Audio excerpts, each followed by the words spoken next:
Aí, Cazé, eu queria que você falasse dos seus livros, né, do Microafetos e do Macromundo, que são livros que a leitura deles, para mim, são leituras com bastante unidade, né?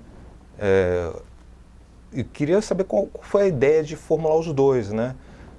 Se primeiro veio a ideia, depois você escreveu os poemas, ou a ideia foi se fechando à medida que os poemas iam sendo escritos. Que ideias são essas, né? Sejam ideias a posteriori ou a priori, né? Como é que você definiria esses livros e a poética deles?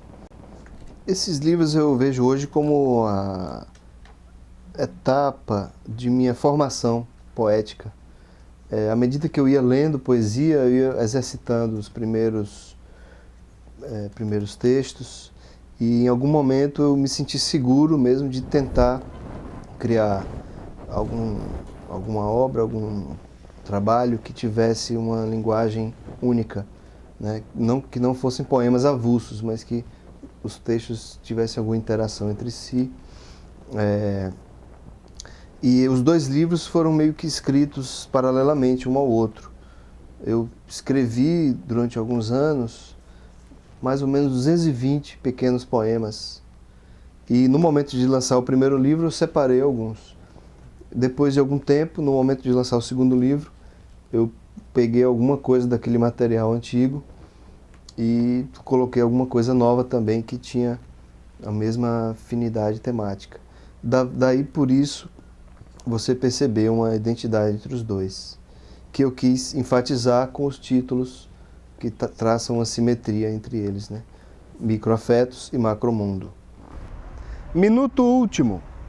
Para ensaio do minuto último, imito Minotauro em miniatura, labirinto de mentira invento, mármore, argila, alumínio, da matéria da mistura, granito, aposentos de cimento, paredes em movimento, atrito, âmbito para ímpeto inquieto, os alicerces arrimam, piso, madeira, maneira, perito, tijolos de alto a baixo, pedras em trama espiral, casulo, poros, sob túneis, sob criptas, alamedas, ametista, ladrilho, esmeraldas, escadas, esmero, panorama, cerâmica, patamares, arames, ecos, arabescos corredores, a masmorra do arco-íris, ato, amogno e magma e manto, o gume de uma adaga ágata, e com máscara zebu, biombos, bambu, o rito da vítima do ritmo, apuro, uma flor depois do murro, aprumo, um rumor dentro do muro, para esboço de milênio, um resumo do futuro.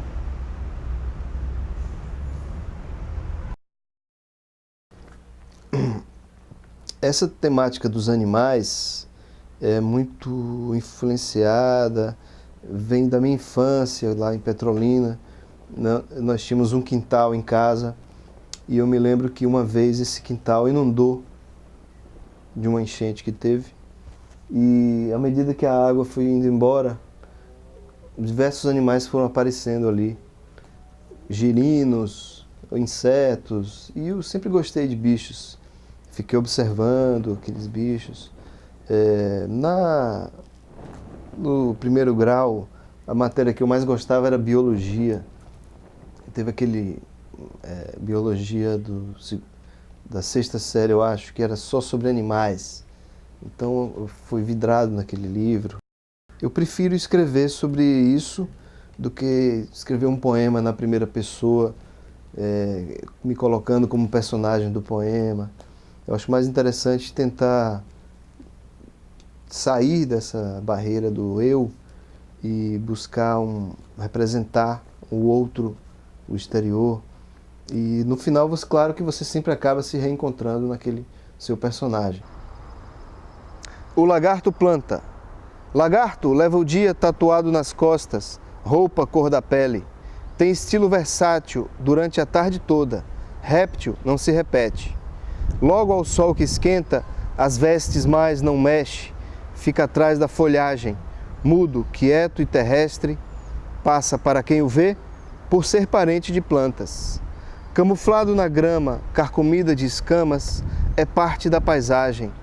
Devagar sai da sombra para perto da água, se sede tem de onda. Se mestre se quer de uma língua contrátil, finge fome ágil, fisga num visgo insetos sem aviso. Se alimenta de antenas. Fixa o olho no céu, comanda o desenho imprevisto das nuvens através do deserto. Dirige quando a noite vem se deitar sobre as pedras. Escorrega nas trevas, carregado de cores, para dentro da terra, onde é guarnecido. Aninhada na cauda, amanhã inicia. Lagarto tem o dia. Você nunca foge totalmente do sujeito do autobiográfico, certo? Mas eu prefiro fazer esse movimento de fuga do que começar com a poesia lírica tradicional.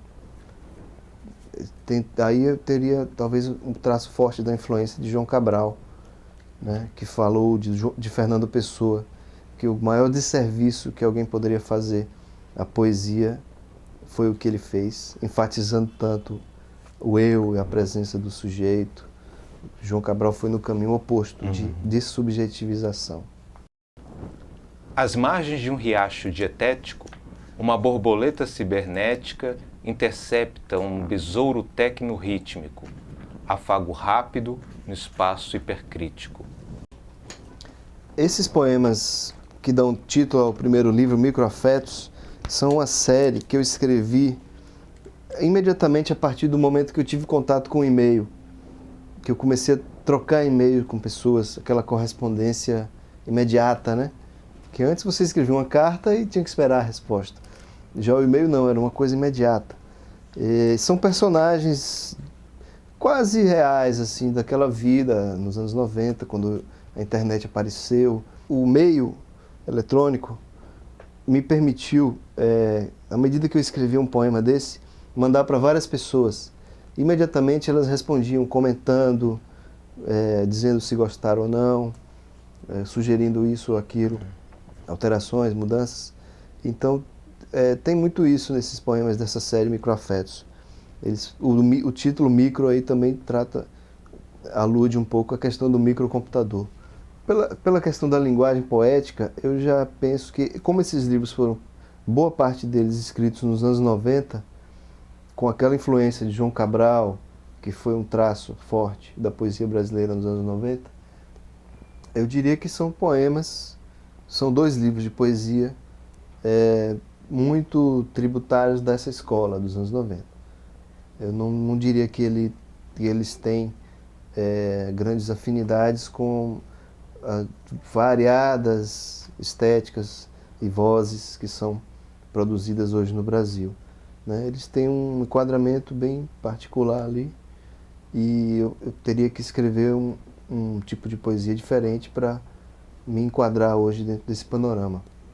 Já o caminho que eu estou percorrendo hoje, o que eu tenho pensado muito é sobre a questão da voz, das vozes, porque os meus 2 livros de poemas têm esse enfoque de uma voz meio impessoal, né?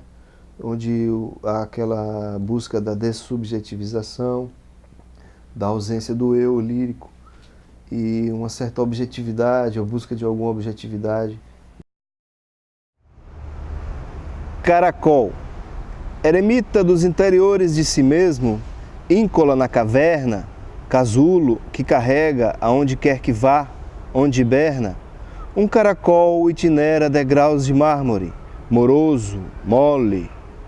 No mineral horizonte que o sol caustica, ele delicadamente rasteja o salitre verde, quase transparente, que desce de orifícios em seu ventre e umedece a superfície de pedra, vestígio de energia despendida na travessia, que acaba quando a lesma lâmina deposita a couraça na terra e se libera de seu próprio labirinto para refletir a luz do céu.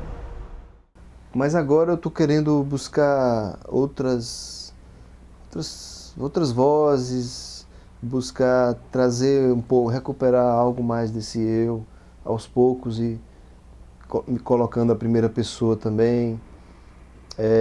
Talvez até criar diálogos entre vozes diferentes, tentar perder um pouco o controle dessa forma muito rígida, de métrica, de rima, e deixar o texto transbordar mais, ser mais polifônico, ser mais verborrágico.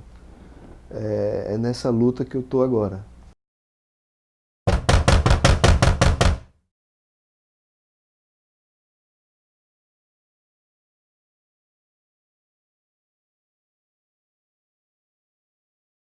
Cornucópia de canudos conurbados, camadas de pessoas e carros intercaladas, tênue tremor do metrô sob os pés, passando rápido, correndo canais em conflito, a onda biônica de máquinas e gente em espirais, fluindo sem filtro, umas entre as outras, histórias represadas, vertendo certo para um centro invisto, no colo sólido da cordilheira, o umbigo do sertão, no ponto escolhido para a ermida de Taipa, ajuntamento humano por cartilha de Tordesilhas, decisivamente atado às terras luso-latinas, mas motivo de disputas entre oportunistas e de interesse para um estrangeiro, na vertigem de cruzar 3 ou mais vias interfundidas. Esplendor outrora, já instante instável, universos em potencial.